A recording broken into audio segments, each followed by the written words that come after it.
Begitu dungeon break terjadi, semua hunter langsung bersiap untuk menyerang. Namun Jinwo entah kenapa buru-buru menyuruh mereka semua untuk menahan serangan. Selain ketua Wu Jinchul yang panik dan bingung, Hunter Choi juga terlihat tidak habis pikir dengan apa yang Jinwo lakukan. Dia pikir Jinwo bermaksud menunggu para monster itu mendarat terlebih dahulu baru bertempur habis-habisan, alih-alih menyerang mereka semua saat masih melayang di udara. Dan saat pemimpin dari pasukan monster tersebut sudah mendarat, Jinwo langsung berjalan pelan menghampirinya, yang tanpa disangka-sangka sang pemimpin monster malahan langsung bertekuk lutut di hadapannya. Sambil bersimpuh menaruh hormat, sang pemimpin monster memperkenalkan dirinya sebagai Grand Marshal Belion. Dia adalah pemimpin tertinggi dari bala tentara bayangannya sang Shadow Monarch. Ketua Wu Jinchul terlihat shock dan bingung dengan apa yang sebenarnya sudah terjadi. Sementara Thomas Andre sepertinya semakin respect kepada Jinwo, karena di antara ribuan pasukan yang hormat kepada Jinwo, ada 3 bayangan naga Kemish, yang mana satu saja yang pernah muncul di Amerika sempat nyaris membuat negara adidaya tersebut hancur lebur tidak karuan. Melihat begitu banyak dan kuatnya pasukan bayangan yang berada di bawah komando Belion, Jinwo yakin itu pasti adalah warisan dari Ashborn, Shadow Monarch sebelumnya. Dengan datangnya bala tentara warisan itu, Jinwo merasa sudah siap untuk menghadapi pertempuran yang sesungguhnya. Beberapa hari setelahnya, di kantor Asosiasi Hunter Korea, sebuah rapat luar biasa diselenggarakan. Topik yang mereka angkat antara lain permintaan media asing terkait penjelasan resmi atas apa yang sebenarnya sudah terjadi, Biro Hunter Amerika yang meminta mereka untuk memberitahukan di mana lokasi Hunter Sung Jinwo berada, Badan Pusat Penanggulangan Bencana yang meminta izin untuk membolehkan para pengungsi pulang, dan channel podcast Hunter Jimmy Show yang meminta izin untuk melakukan wawancara dengan Hunter Sung Jinwo. Salah seorang peserta rapat kemudian nyeletuk, Jimmy Show atau apalah itu, mereka bebas mewawancarai Hunter Sung Jinwo kalau bisa. Seorang peserta rapat yang lain malahan terlihat kecewa mengetahui kalau yang keluar dari dalam gate adalah bala tentaranya Sung Jinwo. Mendengar hal itu, Ketua Wu Jinchul langsung mengsekaknya dengan mengatakan, apakah monster mengerikan yang dia harapkan keluar dari sana? Ketua Jinchul benar-benar terlihat bingung harus berbuat apa. Mengabaikan undangan wawancara untuk mengunjungi keluarga para hunter yang tewas sepertinya masih kurang begitu tepat. Namun fakta kalau mereka sama sekali tidak tahu menahu tentang ribuan pasukan bayangannya Jinwo yang keluar dari dalam gate membuat mereka juga tidak bisa sembarangan mengeluarkan statement. Terlebih lagi saat ini posisi Sung Jinwo juga tidak ada yang mengetahuinya.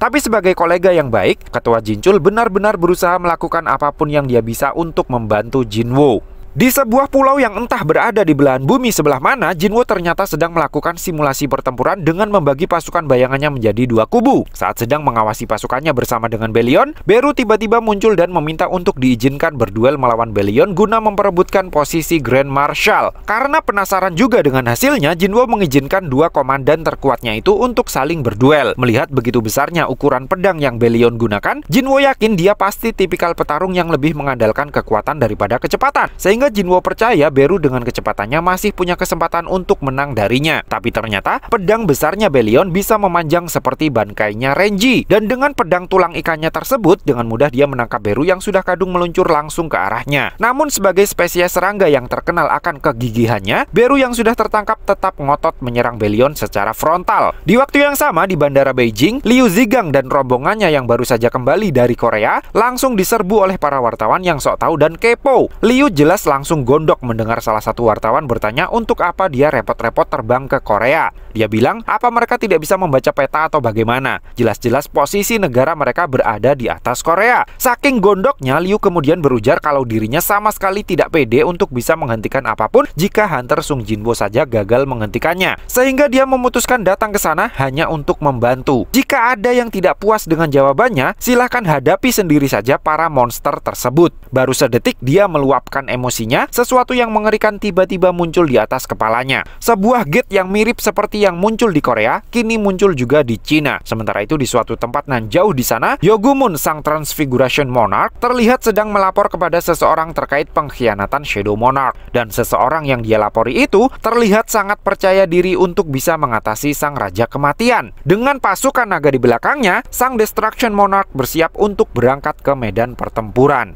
Meski sudah berkali-kali dikuaplok KO oleh Belion, Beru masih ngotot ingin menantangnya lagi dan lagi. Ternyata Beru pikir hanya dengan mengalahkan Belion dan menjadi Grand Marshal, dirinya baru akan bisa terus berada di sampingnya Jinwo. Karena tidak ingin duelnya terus berlanjut, Jinwo lalu bilang kalau Belion adalah tangan kanannya, Beru bisa menjadi tangan kirinya, sehingga keduanya bisa terus berada di sampingnya. Mendengar hal itu, Beru benar-benar tersentuh dan terharu dengan kebijaksanaan junjungannya itu. Setelah Beru sukses mendapatkan posisi penting, giliran Igris yang mengajukan mengajukan diri. Namun Jinwo yang tidak ingin repot buru-buru mengatakan kalau Igris bisa terus berada di belakangnya saja. Masalahnya para komandannya yang lain jadi terinspirasi untuk ikut-ikutan bersaing juga. Bahkan ketiga naga bayang pun sampai beradu kuat-kuatan semburan api, yang mana ketiganya langsung dibuat kicep oleh Tusk yang dengan curangnya menggunakan Orb of Avaris. Di sisi lain, para semut pekerja terlihat sedang bergotong royong membangun sebuah tempat peristirahatan yang layak bagi junjungan mereka, yang sepertinya itu adalah idenya Beru. Nah, ternyata sampai di momen ini tentara bayangan yang Belion bawa semuanya masih belum ditarik masuk ke dalam bayangannya Jinwo. Jinwo beralasan mereka semua pasti masih capek karena lama terjebak di celah antar dimensi sebelum akhirnya sampai ke bumi. Makanya Jinwo membiarkan mereka semua bebas agar bisa menghirup udara segar dulu. Setelahnya giliran Jinwo yang bertanya kepada Belion bagaimana perasaannya sekarang setelah Ashborn tiada. Belion bilang dia sudah bersama dengan Ashborn sejak melawan para rulers yang mengkhianati Absolute Being, dan saat Ashborn mendapatkan kekuatan bayangannya, Belion mengikrarkan dirinya sendiri sebagai tentara bayangan pertamanya. Selama ini Belion mengaku selalu berada di samping Ashborn dan tidak pernah sekalipun meragukan keputusan yang dia ambil. Jinwo kemudian meminta Belion untuk bercerita lebih banyak lagi tentang dirinya dan Ashborn. Dan Belion pun memulai ceritanya dari bahkan saat dirinya masih berbentuk sebutir buah. Konon semua tentara surga lahir dari pohon dunia dalam bentuk sebutir buah, di mana cabang-cabang dari pohon tersebut ukurannya bisa menutupi seluruh langit. Setelah entah berapa lama Jinwo mendengarkan dongeng dari Belion, Jinwo mulai berpikir untuk memberitahu seluruh dunia tentang keberadaan 8 pasukan yang bisa datang kapan saja. Semua orang sebaiknya tahu kalau pertempuran akan segera datang, dan Jinwo mungkin tidak akan bisa melindungi mereka semua. Karena berdasar dari apa yang dia lihat dalam ingatannya Ashborn, kekuatan tempur Sang Raja Naga bisa menjadikan semua musuhnya menjadi abu dan pasukan semengerikan itu sedang bergerak menuju ke bumi. Ibu Jinwo merasa sangat khawatir saat melihat anak cowoknya tiba-tiba menjadi koki dadakan di rumah karena berdasar pengalamannya, ayah Jinwo juga melakukan hal yang serupa setiap kali akan menjalankan misi yang berbahaya. Namun seolah menghindari pertanyaan tersebut, Jinwo bilang ada tamu yang datang, meskipun belum terdengar suara bel rumah berbunyi. Dan tamu yang Jinwo maksud tersebut ternyata adalah ketua kontraktor Yojin, bapaknya Jinho. Dengan level kecerdasannya, ketua Yojin yakin dia bisa bangun dari tidur abadi bukan karena dia orang spesial. Fakta bahwa hanya dia dan ibunya Jinwo saja yang bisa bangun dari penyakit sihir tersebut membuat ayah Jinho yakin kalau Jinwo adalah orang yang telah menyembuhkannya. Jinwo pun mengakui hal itu. Menurutnya ayah Jinho adalah sosok yang dapat dipercaya karena dia tidak memanfaatkan kedekatannya dengan Jinho untuk mendapatkan apa yang dia mau. Oleh karena ayah Jinho bilang ingin membalas budi, Jinwo kemudian memintanya agar berjanji untuk merawat ibu dan adiknya jika nanti terjadi sesuatu kepadanya. Setelahnya Jinwo berkunjung ke gedung asosiasi untuk berbicara empat mata dengan ketua Wu Jinchul. Dari penjelasan ketua Jinchul, saat ini telah muncul 8 gate super besar di 8 negara yang berbeda, termasuk salah satunya di atas langit Shanghai, Cina. Jinwo bilang kepada ketua Jinchul kalau yang akan keluar dari dalam gate tersebut semuanya adalah musuh. Dan karena ketua Jinchul bilang kalau dia percaya dengan semua omongannya Jinwo, Jinwo lalu memperlihatkan secuil ingatannya Ashborn kepadanya yang membuatnya langsung bergidik ngeri sampai keluar keringat dingin. Apa yang sudah Jinwo perlihatkan kepadanya membuat perspektifnya tentang Hunter alias Awakener berubah 180 derajat. Kini akhirnya dia tahu awakening yang dialami oleh sebagian umat manusia ternyata hanyalah untuk menyortir siapa saja yang kemungkinan nanti akan masih bisa bertahan hidup setelah pertempuran terjadi. Sebuah pertempuran yang bahkan bukan dilakukan oleh umat manusia itu sendiri, melainkan pertempuran besar antara pasukan Monarch versus pasukan Rulers. Dan yang paling membuatnya tidak habis pikir adalah Jinwo berniat untuk menghadapi mereka semua itu sendirian. Keesokan harinya, sebuah pertemuan besar yang menghadirkan perwakilan dari 152 negara diadakan atas permintaan Jinwo. Saat semua tamu sudah datang, seorang staf bertanya kepada ketua Jinchul terkait apa yang sebenarnya terjadi. Alih-alih menjawabnya secara lugas, ketua Jinchul hanya membayangkan betapa mengerikannya kedatangan pasukan naganya Destruction Monarch, yang mana di belakang para naga itu ada seekor naga super besar yang bahkan jika seluruh hunter bekerja sama menghadapinya, sang naga tetap tidak akan tergores luka sedikit pun. Bahkan sekali semburan apinya saja sudah cukup untuk membumi hanguskan seluruh dunia. Nah, oleh karena semua tamu undangan sudah datang, ketua Jinchul menelpon Jinwo untuk menanyakan di mana posisinya. Dan seperti biasa, dalam sekejap mata Jinwo tiba-tiba sudah berada di belakangnya. Di depan perwakilan dari 152 negara, keduanya siap untuk mengabarkan berita terburuk bagi umat manusia. Pak Brennan dari Biro Federal Hunter Amerika terlihat cukup prihatin melihat banyak sekali tamu undangan yang datang. Bahkan Presiden, Perdana Menteri, Ketua Serikat, dan Ketua Asosiasi pun semuanya datang. Karena semuanya pasti sedang merasa sangat tertekan, Pak Brennan berharap Hunter Sung Jinwo akan bilang kalau gate-gate tersebut tidaklah berbahaya, sama seperti yang muncul di kota Seoul. Tapi nyatanya yang dikatakan oleh Jinwo adalah sebaliknya. Bahkan Hunter level nasional pun katanya tidak akan sanggup mengatasi bencana mahadahsyat yang akan keluar dari masing-masing gate tersebut. Karena setidaknya akan ada ratusan monster yang masing-masing dari mereka memiliki kekuatan setara naga Kemish yang sempat didaulat sebagai bencana terbesar umat manusia. Oleh karena para hadirin dan hadirat tidak bisa percaya dengan kata-katanya begitu saja, Jinwo kemudian memperlihatkan kepada mereka semua bagaimana dia bisa menciptakan beberapa gate sekaligus. Jinwo bilang musuh yang akan mereka hadapi mampu membuat gate seperti yang baru saja dia demokan. Namun karena banyaknya pasukan yang mereka bawa, mereka butuh waktu yang lama untuk bisa sampai ke bumi. Mendengar hal itu, reaksi dari para tamu undangan pun beragam. Bahkan sampai ada yang menuduh Jinwo sebagai salah satu dari para pembawa bencana tersebut.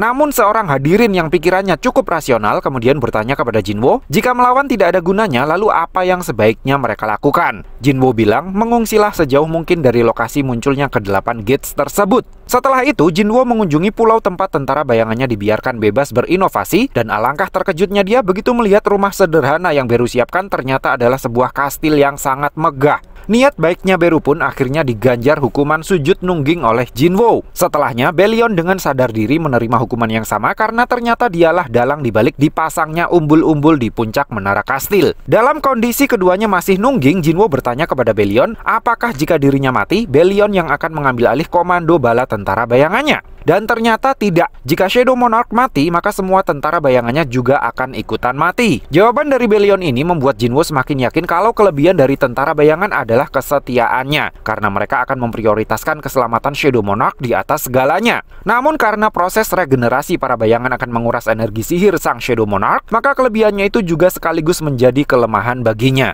Celakanya, belum-belum Ygritte sudah pesimis kalau kekuatan tempur mereka tidak akan cukup untuk menandingi pasukan lawan. Terlebih lagi, kata Belion, jumlah pasukan musuh diperkirakan ratusan kali lipat lebih banyak dari mereka. Dengan kata lain, jumlahnya mencapai 10 jutaan tentara. Di Kanada, Hunter Rank S mereka yang bernama Jay Mills menganggap peringatannya Sung Jinwo sebagai strategi licik agar Jinwo bisa menguasai semua dungeon yang muncul. Sehingga alih-alih mengungsi sejauh mungkin dari lokasi terbukanya gate, Jay Mills malah mengumpulkan pasukan Hunter untuk melakukan raid berjamaah. Celakanya, menurut info yang Ketua Jinchul dapatkan, top ranking hunter dari beberapa negara juga punya pemikiran yang sama dengan Jay Mills. Contohnya, para hunter dari negeri Perindavan. Oleh karena mustahil menghandle semua pasukan Monarch sekaligus, Jinwo memutuskan untuk berangkat ke Cina saja, karena di sanalah lokasi gate terdekat yang terbuka. Rencananya, setelah masalah di Cina selesai, Jinwo baru akan mengurus pasukan Monarch yang lain. Lagi pula, semakin lama pertempuran berlangsung, semakin besar pula peluang bagi Jinwo untuk memenangkan pertempuran. Nah, di Cina, Hunter Liu Zigang sendiri yang datang secara khusus ke bandara untuk menyambut kedatangan Jinwo. Dan begitu keluar dari bandara, Liu Zigang langsung membawanya untuk bertemu dengan 100.000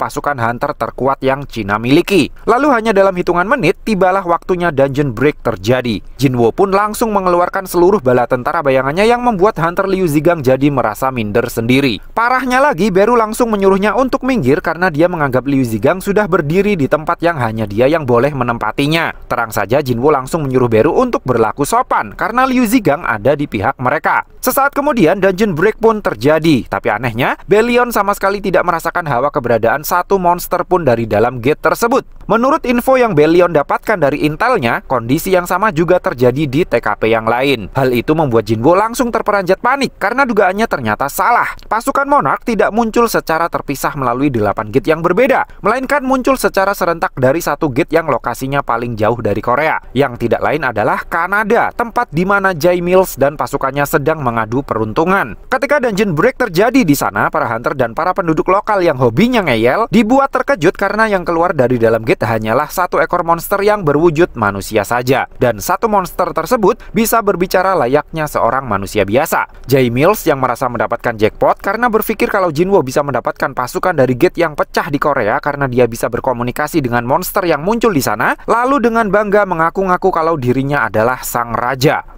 Di Cina, Jinwo yang perasaannya mulai tidak enak kemudian menghubungi agen Adam West untuk menanyakan kondisi dungeon break yang terjadi di Kanada. Ternyata agen Adamnya sendiri malah sedang berada di lokasi yang Jinwo khawatirkan. Hal itu tidak terlepas dari fakta bahwa negara Amerika berbatasan langsung dengan Kanada, sehingga pihak Biro Federal mengirimkan beberapa agen mereka untuk membantu. Agen Adam kemudian memberitahu Jinwo kalau sama dengan gate yang lain, tidak ada apapun yang keluar dari dalam gate yang pecah di sana. Namun agen Adam buru-buru merevisi informasinya itu karena melihat sesosok manusia keluar dari dalam gate sendirian. Mendengar hal itu, Jinwo langsung berteriak menyuruh agen Adam untuk segera menjauh dari TKP secepat dan sejauh mungkin. Namun sepertinya semuanya sudah terlambat karena semua top ranking hunter yang ada di barisan depan tiba-tiba sudah terbakar menjadi abu dan banyak sekali naga yang keluar secara berjamaah dari dalam gate yang disusul dengan barisan para monster dari berbagai spesies. Karena sudah tidak ada waktu lagi, Jinwo yang merasa masih mungkin kalau hanya ingin menyelamatkan agen Adam, kemudian mencoba mengendalikan tentara bayangan yang dia tempelkan di tubuhnya untuk bisa membawa agen Adam berpindah tempat menggunakan skill Shadow Exchange. Namun belum sempat bayangan orknya Jinwo membawa agen Adam berteleportasi, sang Raja Naga sudah keburu muncul menyapa agen Adam dan tentara bayangannya Jinwo. Sebagai salam perkenalan, sang Destruction Monarch menembakkan api dari mulutnya untuk memusnahkan bayangan orknya Jinwo yang ditugaskan untuk mengasisteni agen Adam. Serangan tersebut sekaligus menjadi peringatan bagi Jinwo kalau sang Raja Naga sejak awal sudah waspada dengan kekuatan tempur pasukan bayangannya yang akan terus bertambah kuat jika pertempuran terus berlarut-larut.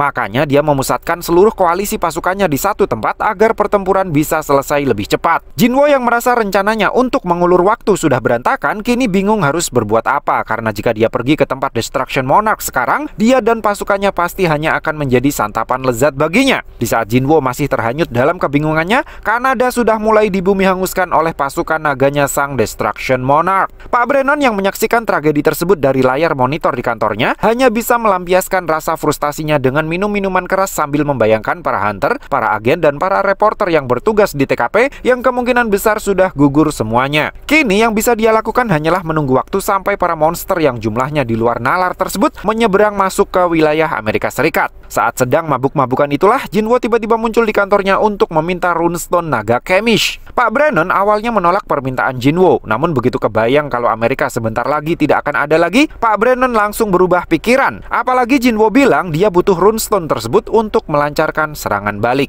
Selama perjalanan menuju ke ruang penyimpanan runestone, sepertinya Jinwo dan Pak Brennan membahas sesuatu tentang rulers dan para monster yang mereka kirim ke bumi. Dari pembicaraan tersebut, Pak Brennan akhirnya tahu kalau runestone yang bisa ditemukan di dalam mayat monster adalah hadiah dari para rulers untuk umat manusia agar bisa memburu para monster dengan lebih efisien. Meski begitu, Pak Brennan masih belum paham bagaimana Jinwo akan menggunakan runestone tersebut untuk memenangkan pertempuran. Jinwo lalu meminta Pak Brennan untuk melakukan sesuatu yang entah itu apa. Setelahnya, Jinwo pergi menemui Nyonya Selner yang ternyata bisa langsung tahu kalau Jinwo yang sekarang bukan lagi Jinwo yang diselimuti kegelapan, melainkan sudah menyatu dengan kegelapan itu sendiri. Setelah meyakinkan Nyonya Selner kalau dirinya masih orang yang sama dengan yang dia kenal dulu, Jinwo lalu meminta Nyonya Selner untuk meramalkan masa depannya. Dan entah apa yang sebenarnya Nyonya Selner lihat, dia langsung menitikkan air mata karena saking terharunya dengan apa yang nanti akan Jinwo lakukan. Dia benar-benar tidak percaya jika ada orang yang akan mampu memikul beban seberat itu sendirian. Mendengar Nyonya Selner bilang begitu, Jinwo langsung tersenyum karena itu berarti dia tidak akan mati dan rencananya nanti akan berjalan sukses. Namun Nyonya Selner justru langsung marah-marah karena apa yang akan Jinwo lakukan nanti akan membuat semua orang lupa akan keberadaannya. Tanpa menanggapi peringatan dari Nyonya Selner itu, Jinwo langsung berpamitan dan berterima kasih atas waktu yang sudah Nyonya Selner sempatkan. Sesaat setelahnya, Jinwo yang sudah berada di atas tower sendirian menghubungi Hunter Cha untuk mengucapkan sebuah janji kalau apapun yang akan terjadi nanti mereka pasti akan bertemu lagi. Dan di waktu yang bersamaan, para hunter di seluruh dunia terlihat sudah siap untuk bertempur bersama dengan aliansi mereka masing-masing. Ratusan ribu hunter yang tergabung dalam aliansi Hunter Asia, gabungan Hunter Eropa, koalisi Serikat Afrika, hingga gabungan pasukan emergency China sudah siap untuk menuju ke medan pertempuran menghadapi pasukan sang Destruction Monarch yang sudah menghabisi jutaan penduduk bumi.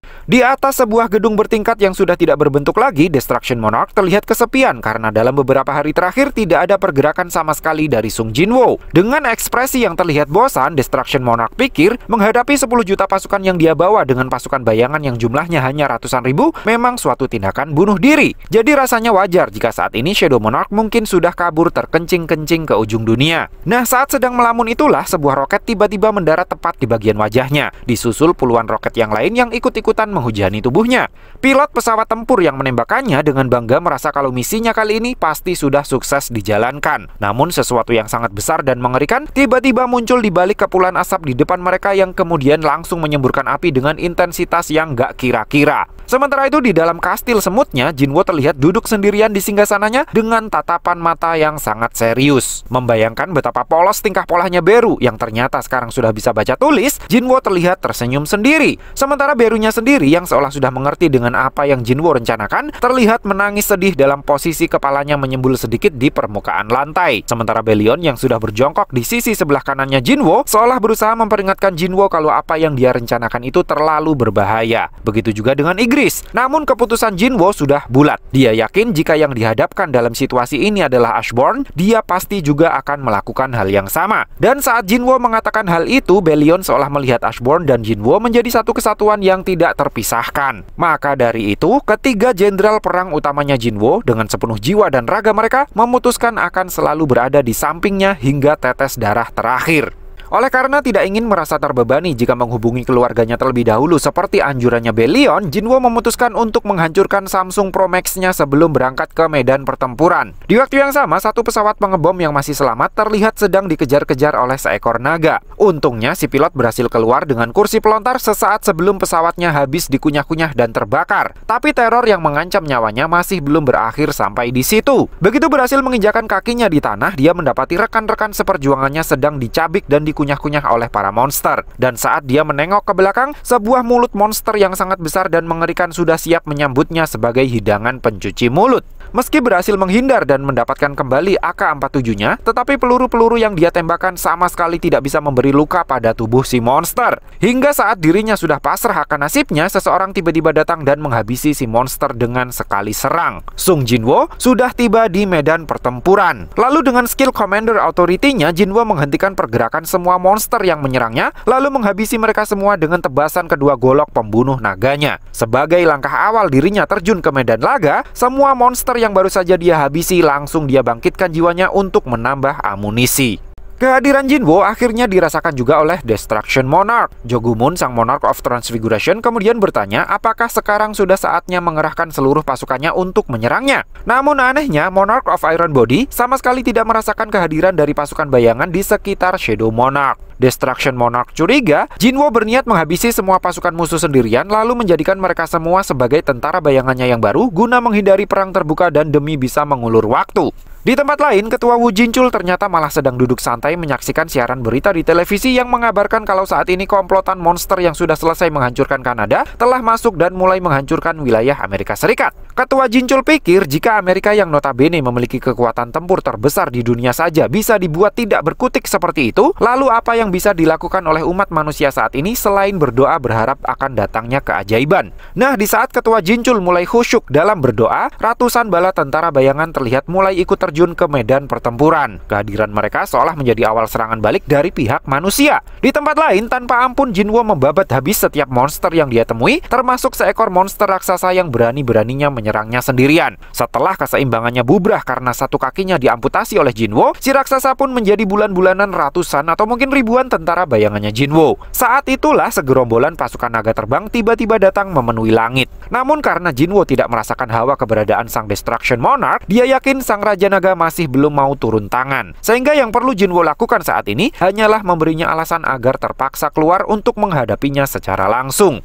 Jinwo lalu membangkitkan jiwa raksasa yang baru saja dia habisi, yang langsung berhasil menangkap salah satu naga yang berseliweran di atasnya. Namun semburan api dari seekor naga yang sepertinya adalah pemimpin komplotan langsung sukses menghancurkan tubuh sang raksasa bayang dalam sekali serang. Hanya karena sukses menghabisi satu tentara bayangannya Jinwo, si komandan naga langsung berceramah panjang lebar hingga tidak menyadari kalau posisi Jinwo saat ini sudah berada di atas kepalanya. Lalu tanpa basa-basi dan meneriakkan nama jurusnya, Jinwo langsung meluncur memenggal kepala sang komandan naga hanya dengan sekali tebasan saja. Seolah tahu kalau salah satu prajurit terkuatnya sudah dikalahkan, Destruction Monarch terlihat mulai bersemangat untuk menghadapi Jinwo yang dia rasa sudah semakin kuat. Destruction Monarch kemudian memerintahkan Monarch of Transfiguration untuk tetap stay di tempat guna mempersiapkan serangan kejutan. Sementara Destruction Monarch-nya sendiri terlihat membuka beberapa portal sekaligus dan bersiap untuk turun tangan langsung. Di tempat lain, para tentara militer terlihat berusaha mati-matian untuk menghentikan segerombolan monster hingga para hunter tiba. Namun seperti yang semua orang tahu, peluru senjata api sama sekali tidak mempan di hadapan para monster itu. Hingga pembantaian pun tidak bisa terelakkan lagi sampai Thomas Andre datang untuk menghentikan kengerian itu.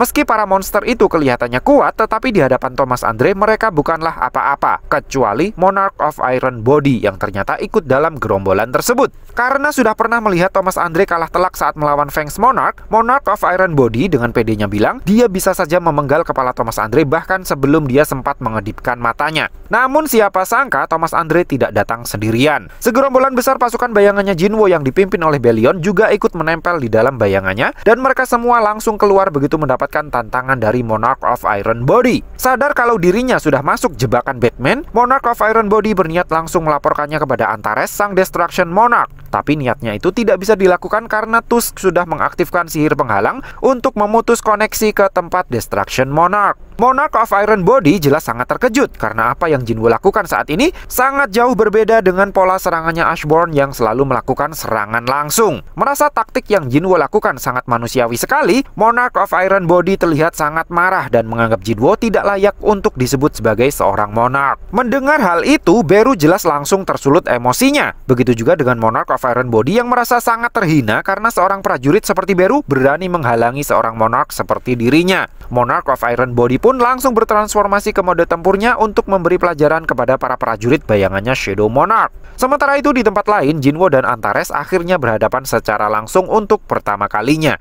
Sesaat sebelum duel dimulai, Antares merasa aneh karena koneksinya dengan Monarch of Iron Body tiba-tiba hilang begitu saja. Menurutnya hanya ada dua kemungkinan yang bisa menjelaskan hal itu. Pertama, Monarch of Iron Body berkhianat. Kedua, Shadow Monarch mengisolasinya. Lalu tanpa pidato terlebih dahulu, Antares langsung menyerang Jinwo menggunakan semburan api dari mulutnya yang membuat jalanan yang dilalui oleh Jinwo seketika berubah menjadi sungai lava. Sementara Jinwo bisa menghindari serangan pembuka tersebut dengan melompat terbang menunggangi Kaisel. Begitu posisinya sudah cukup strategis, dia langsung mengeluarkan pasukan naga bayang yang sudah berhasil dia kumpulkan untuk menyerang sang Raja Naga dari angkasa. Di tempat lain, Liu Zigang terlihat berhasil membuat seekor monster raksasa menjadi Lego. Baginya, selama tidak bertarung di tengah lautan seperti sebelumnya, melawan para raksasa itu bukanlah masalah besar. Satu-satunya yang membuatnya merinding adalah ledakan energi sihir yang terjadi akibat bentrokan antara Sung Jinwo versus Antares yang terjadi beberapa blok dari tempatnya berada. Dengan hanya menggunakan satu tangannya, Antares berhasil menghalau setiap semburan api yang ditembakkan oleh para naga bayangnya Jinwo. Lalu saat Antares ngedumel soal strategi Jinwo mengirimkan segepok pasukannya untuk menyergap Monarch of Iron Body yang menurutnya pasti tidak akan ada gunanya, Jinwo terlihat menciptakan sebuah gate lalu melompat masuk ke dalamnya. Antares yang berpikir kalau Jinwo pasti sedang berusaha kabur, buru-buru menyusul masuk ke dalam gate yang ternyata tembus ke tempatnya Monarch of Iron Body yang ternyata seluruh pasukannya sudah diekstrak menjadi tentara bayangannya Jinwo. Monarch of Iron Body-nya sendiri terlihat dalam kondisi yang cukup tragis karena tubuhnya sedang dipreteli oleh Beru dan Belion. Namun meski posisinya saat ini sudah sendirian di tengah-tengah kepungan tentara bayangannya Jinwo, Antares yang sempat memuji strategi yang Jinwo gunakan akhirnya mengeluarkan kartu asnya.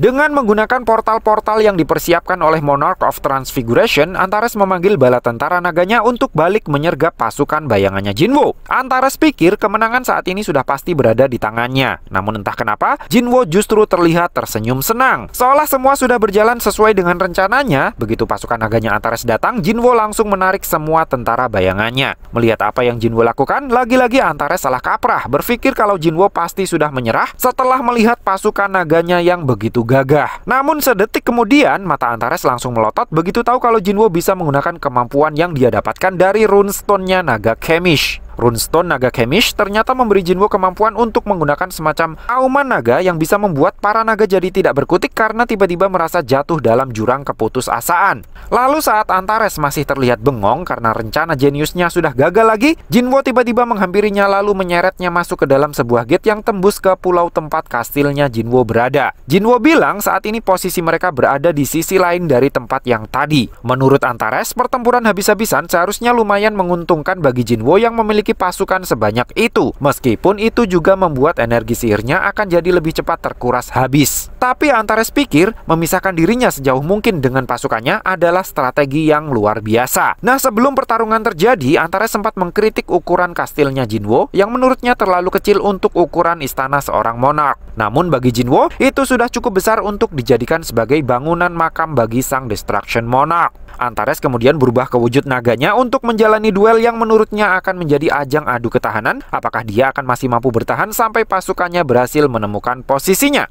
Dan untuk menghadapi sang Raja Naga yang begitu perkasa, Jinwo pun mengeluarkan kembali seluruh pasukan bayangannya. Pertempuran besar-besaran pecah di seluruh Amerika. Setidaknya itulah yang dikatakan oleh Nyonya Selner yang sedang berduaan dengan Pak Brennan di suatu ruangan yang sepertinya berada di markas besar Biro Hunter Amerika. Menanggapi ekspresi Pak Brennan yang terus-terusan pesimis dari kemarin, Nyonya Selner bilang Sung Jinwo bukanlah satu-satunya hunter yang sedang bertarung. Para hunter dari seluruh dunia, dari rank E sampai rank S, semuanya sedang bertarung mati-matian menghadapi para monster itu. Meski seorang hunter rank E, kekuatannya hanya sedikit di atas manusia normal, tetapi setidaknya mereka bisa mengalahkan masing-masing satu ekor monster. Hunter rank D mengalahkan 3 monster, Hunter rank C mengalahkan 10 monster, hingga Hunter rank S yang bisa mengalahkan ratusan monster. Namun pada satu titik, masa depan yang cerah akan terlihat berkat perjuangan mereka semua. Di waktu yang sama di Korea, Ketua Jinchul akhirnya mendapatkan laporan dari stafnya kalau Jinwo sudah berhasil membawa Destruction Monarch ke sebuah pulau yang tidak berpenghuni yang terletak di Teluk Jepang. Dari sinilah akhirnya terungkap alasan kenapa Jinwo memilih pulau tersebut sebagai lokasi diselenggarakannya pertempuran puncak. Ternyata saat terjadi dungeon break raksasa di Shinjuku, kekuatan sihir yang luar biasa terlepas dan menyelimuti pulau tersebut. Sehingga meski Jinwo dan Destruction Monarch bertarung habis-habisan di sana, kerusakannya masih bisa diminimalisir. Stafnya kemudian bertanya kepada Ketua Jinchul, apakah mereka perlu mengirim hunter untuk membantu Jinwo di sana. Tapi karena semua hunter rank S dan top rank hunter Korea saat ini sedang bertempur di Amerika Serikat, siapa kira-kira yang bisa mereka kirim? Gak mungkin dong kalau hunter rank E yang akan mereka kirim ke sana. Lalu dengan ekspresi penuh nostalgia, Ketua Jinchul memberitahu stafnya itu kalau Hunter Sung Jinwo dulunya adalah seorang Hunter rank E. Jadi faktanya, bahkan seorang Hunter rank E sekalipun bisa menjadi seorang pahlawan juga. Dan Hunter rank E yang menjadi seorang pahlawan itu saat ini sedang memimpin tentara bayangannya untuk mengoploki sang Destruction Monarch. Ketika sang Raja Naga akan menembakkan bijudamanya, Belion dengan cekatan membungkam mulutnya menggunakan pedang bankainya. Setelah bijudamanya meledak di mulutnya sendiri, beberapa raksasa bayang langsung memegangi leher panjangnya agar Tusk bisa menjatuhkan sihir koplokan mantapnya untuk membuat tubuh sang Raja Naga tersungkur tiarap. Beru dan Grid kemudian langsung melesat maju untuk mengoplok bagian pipi sang naga. Dilanjutkan dengan sambaran petir bertegangan tinggi dari Igris yang sudah nangkring di sela-sela kedua tanduknya. Namun setelah menerima semua serangan itu, sang Raja Naga malahan terlihat tersenyum senang. Selama ini dia pikir menghancurkan musuh dengan pasukan yang begitu besar terasa sangat menyenangkan. Tapi ternyata menghancurkan pasukan besar sendirian rasanya tidak kalah menyenangkan. Sang Raja Naga kemudian bangkit dari rebahan untuk mengumandangkan auman naganya yang langsung membuat semua tentara bayangnya Jinwo tidak bisa bergerak seperti yang sempat Jinwo lakukan kepada pasukan naganya. Selanjutnya, satu semburan api mahadasyat yang sang Raja Naga hembuskan langsung membuat semua tentara bayangannya Jinwo musnah seketika. Setelah memperlihatkan kekuatannya yang sangat destruktif itu, Antares kembali ke wujud manusianya untuk melancarkan speak iblis kepada Jinwo. Antares mengaku jika dia mau, dia bisa saja melawan saat Jinwo menariknya masuk ke dalam portal. Namun karena simpatik dengan effortnya yang sampai sejauh itu, Antares memutuskan untuk ikut aturan mainnya Jinwo saja. Sebagai pewaris kekuatan Shadow Monarch, Antares yakin melalui ingatannya Ashborn, Jinwo pasti sudah tahu kalau musuh mereka yang sesungguhnya adalah para Rulers. Awalnya Antares berencana untuk menghadapi tentara Rulers begitu selesai menghancurkan Jinwo. Namun setelah Setelah melihat cara berperang Jinwo yang berbeda dengan Ashborn, Antares seolah melihat kemenangan telak atas para rulers jika Jinwo mau ikut bekerja sama dengannya. Oleh karena itu, Antares menawarkan sebuah MOU di mana rencananya untuk menghancurkan bumi akan dia batalkan dan membiarkan Jinwo memiliki keseluruhan planet untuk dia kelola, asalkan dia mau membantunya mengalahkan pasukan rulers. Meski tawaran Antares terdengar sangat menggiurkan, tetapi Jinwo yakin itu hanya lip service belaka, karena Antares menawarkan MOU tersebut dengan tatapan mata yang dipenuhi dengan hasrat membunuh yang sangat intens. Jinwo pun lebih memilih untuk melakukan perang puputan daripada terjebak oleh speak-speak iblisnya Antares. Dengan bermacam skill yang dia punyai, Jinwo mencoba menyerang Antares yang sudah kembali ke wujud Raja Naganya. Namun sekedar satu goresan pun sama sekali tidak bisa Jinwo ciptakan di tubuhnya. Sebaliknya, dengan auma naganya, Antares malah bisa mempengaruhi Kaisel untuk melempar jatuh Jinwo dari punggungnya menggunakan kibasan ekornya. Setelah Jinwo terjatuh, Antares langsung menyemburkan nafas apinya untuk melenyapkan Kaisel dan Jinwo sekaligus. Jinwo yang bisa menghindar dengan melompat dan memanjat tubuhnya Antares akhirnya merasakan sendiri kalau sisik naganya Antares ternyata sepanas magma. Jinwo yang hampir kena geprek seperti nyamuk kemudian memanggil 3 naga bayangnya Belion untuk mengeroyok naga Antares. Tapi lagi-lagi, meski sama-sama spesies naganya, gigitan dan semburan api dari ketiga naga Belion sama sekali tidak menggoreskan luka di tubuh naga Antares. Jinwo yang merasa kalau serangan-serangan biasa pasti bakalan zong terus, kemudian berpikir keras untuk menemukan metode agar bisa menembus sisik armornya naga Antares. Nah, ketika memikirkan tentang armor inilah, Jinwo kemudian mendapatkan ide yang sangat out of the box. Di saat yang bersamaan, ketiga naga bayang Belion terlihat sudah berhasil dihancurkan oleh naga Antares. Namun baru sedetik dia berbicara sombong, mata Antares langsung melotot kaget merasakan kekuatan kegelapan yang begitu pekat mulai berkumpul di sekeliling Jinwo. Antares benar-benar tidak paham kalau Jinwo ternyata sedang menyerap kekuatan kegelapan untuk dia jadikan sebagai armor yang jauh lebih besar dan kuat dibandingkan dengan miliknya Destruction Monarch. Yang Antares tahu, Shadow Monarch awalnya adalah salah satu dari pecahan cahaya paling terang, sehingga dia yakin Shadow Monarch tidak mungkin memiliki form tersembunyi.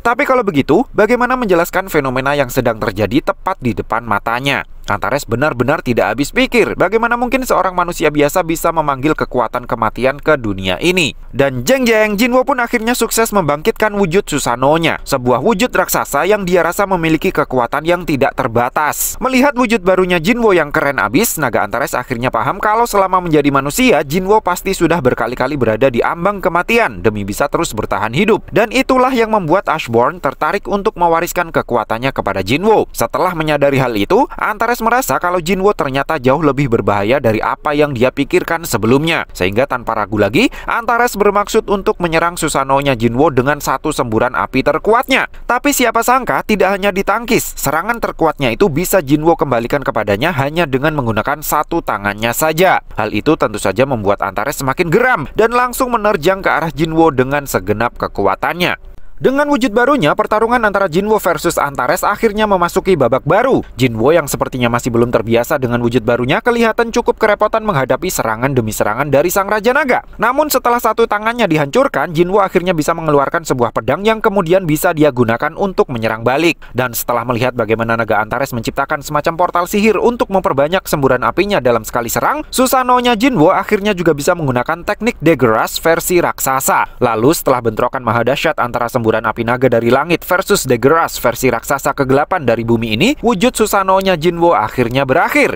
Jinwo yang sudah kembali ke wujud manusianya lagi kemudian buru-buru diceramai oleh Antares yang ikut-ikutan kembali ke wujud manusianya juga. Sayangnya mau berapa kali pun Antares mencoba mengspik-spiknya agar mau join, Jinwo tetap saja terus menolaknya. Kali ini dengan tubuh yang diselimuti oleh armor bayangnya, Jinwo siap untuk beradu pedang dengan sang Destruction Monarch yang juga ikut-ikutan mengeluarkan sebilah pedang dari telapak tangannya. Sambil terus mengayunkan pedangnya, Destruction Monarch tak henti-hentinya berceramah, yang intinya saat mereka berdua sedang menikmati pertarungan, Monarch of Transfiguration dan pasukan naganya pasti sudah meluluh lantahkan apapun yang ada di depan mereka. Menurutnya saat ini Jinwo mungkin memang raja kematian, tetapi sebagai seorang manusia tetap saja dia tidak akan bisa apa-apa selain takut akan kematian itu sendiri. Sembari mengayunkan pedangnya, Antares terus ngebacot tentang api yang bahkan bisa membakar kematian sampai menjadi abu, semua yang ada di bumi yang akan segera sirna, hingga kemampuan baru Jinwo setelah mewarisi kekuatan Ashborn yang membuatnya kini pasti bisa mendengar suara jeritan yang menggema dari setiap sudut daratan di bumi. Bersamaan dengan bacotannya itu, Antares berhasil membuat satu daggernya Jinwo terlempar ke langit lalu menusuk bagian perut Jinwo dengan pedang besarnya.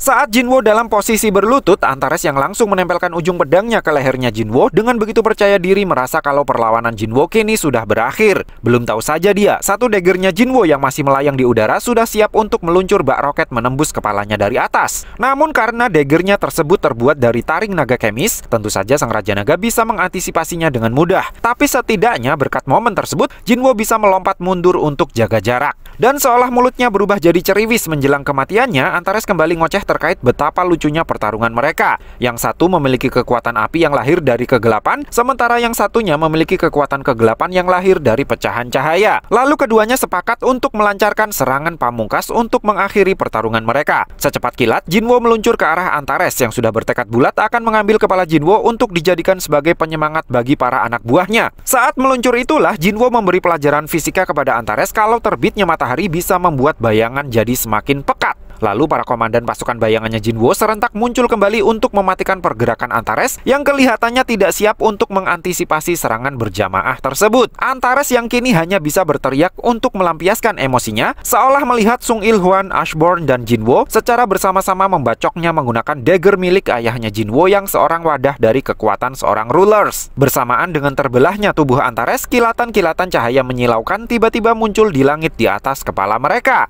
Setelah terkena bacokannya Jinwo, Antares nyaris tidak percaya melihat bala tentara rulers tiba-tiba muncul di TKP karena sejak kedatangannya ke pulau tersebut, dia sama sekali tidak merasakan keberadaan satu gate pun. Padahal butuh energi yang luar biasa besar untuk bisa terhubung dengan dunianya para rulers. Makanya dia bertanya kepada Jinwo, bagaimana bisa bala tentara rulers bisa tiba-tiba ada di sana. Antares pikir tujuan Jinwo membawanya ke pulau terpencil sendirian hanyalah karena dia tidak ingin ada yang mengganggu pertarungan mereka. Tapi ternyata, sejak awal Jinwo sudah berencana untuk memanfaatkan energi sihir hasil bentrokannya dengan Antares untuk membuka jalan bagi kedatangan pasukan rulers. Antares benar-benar bingung bagaimana caranya Jinwo bisa berkomunikasi dengan mereka. Setelahnya diketahui kalau Jinwo memanfaatkan wadah para rulers yang ada di bumi untuk mempersiapkan sebuah gate yang bisa menjadi jalan bagi kedatangan tentara rulers di suatu titik koordinat tertentu. Dengan strategi semacam itu, meski jika akhirnya dirinya kalah dari Antares, tetapi pada akhirnya pertempuran yang pecah di bumi tetap akan dia menangkan. Antares yang mengakui kalau dirinya sudah kalah gara-gara gagal melihat dari sudut pandang makro, akhirnya dipaksa mengaku oleh Jinwo kalau dialah yang sudah menyuruh Fangs Monarch dan White Flames Monarch untuk menyergap Ashborn. Setelah secara tidak langsung Antares mengakuinya, Jinwo lalu mengacungkan jari tengahnya sebagai perpanjangan tangan dari Ashborn yang sudah menitipkan pesan mendalam tersebut kepadanya. Antares yang tersulut emosinya langsung berniat membacok Jinwo dengan pedangnya. Namun niatnya tersebut tidak kesampaian karena bala tentara rulers sudah keburu menghujani tubuhnya dengan tombak mereka. Dan sebelum tubuhnya menghilang sepenuhnya, Antares bersumpah akan menunggu Jinwo di alam kematian untuk balas dendam. Setelah Antares menghilang, sang rulers mengatakan kalau dia tidak tahu harus berbuat apa sebagai ucapan terima kasihnya kepada Jinwo. Jinwo bilang satu-satunya yang dia inginkan adalah agar Cup of Reincarnation digunakan kembali untuk memutar waktu ke 10 tahun yang lalu. Sang rulers kemudian mengingatkan Jinwo jika Cup of Reincarnation digunakan lagi, maka para monarch tidak hanya akan kembali hidup, tetapi mereka juga akan mengingat semua kejadian sebelum mereka mati. Namun keputusan Jinwo sudah bulat. Dia yakin akan bisa menghandle mereka semua sendirian di celah antar dimensi, sehingga dia meminta para rulers untuk tidak mengirimkan gate dan monster lagi ke bumi setelah waktu diputar mundur. Sang rulers jelas tidak mengerti kenapa Jinwo mau-maunya memikul beban seberat itu sendirian, padahal sepanjang penggunaan Cup of Reincarnation baru kali ini para monarch bisa disapu bersih. Oleh karena Jinwo ingin menghidupkan kembali semua orang yang tewas sepanjang pertempuran ini, Jinwo tidak peduli jika semua orang akan melupakan momen bersejarah yang seharusnya bisa menjadi momen di mana dirinya bakalan dikenang selamanya sebagai seorang pahlawan ini. Sang ruler selalu kembali memperingatkan Jinwo karena Cup of Reincarnation sudah hampir expired. Setelah ini mereka tidak akan bisa menggunakannya lagi untuk mengulang waktu, sehingga jika Jinwo gagal dengan rencananya itu, maka kehancuran sudah menanti di depan mata. Sementara jika rencananya berjalan sukses, tidak akan ada satu orang pun yang akan mengetahuinya. Namun keputusan Jinwo sekali lagi sudah bulat, dan sang rulers pun mengakui kalau sifat keras kepalanya Jinwo itu mengingatkan mereka dengan Ashborn, pendahulunya. Nah, sebelum Cup of Reincarnation akhirnya digunakan kembali, Jinwo bertanya kepada rulers terkait bagaimana nasib para tentara bayangannya. Sang rulers bilang mereka yang punya kehidupan lain di masa lalu akan menghilang, sementara yang tidak akan tetap menjadi tentara bayangannya. Mendengar penjelasan itu, Jinwo pun siap jika Cup of Reincarnation akhirnya akan digunakan kembali untuk yang terakhir kalinya.